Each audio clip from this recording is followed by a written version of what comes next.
we told you, folks in Vicksburg tried to dodge heavy wind and hail as that storm moved in. 16 WAPT's Tammy Eswick joins us live there with a look at the damage. Tammy.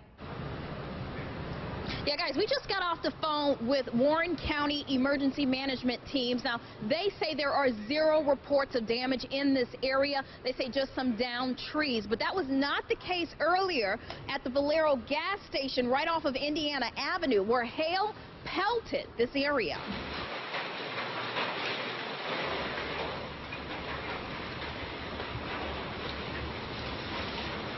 Yeah, the store manager tells us customers had to run and duck for cover to avoid being hit by hail. Also, cars packed in like sardines next to the gas pumps so that there were no damage to those vehicles. Now, we also talked to several neighbors in the area about the damage and about the hail.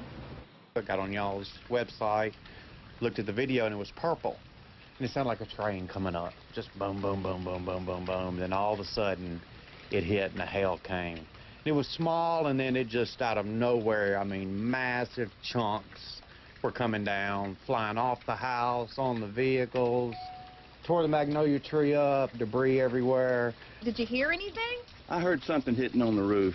It doesn't really matter to me. I survived the tornado of '53, and bad weather is relaxing to me.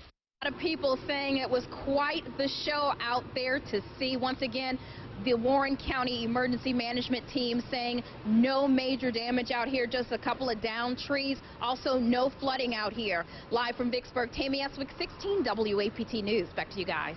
Okay, Tammy, thanks. In fact, several viewers from Vicksburg are sharing their hail pictures with us. Take a look at this one. You can see the actual size of a golf ball, that hail.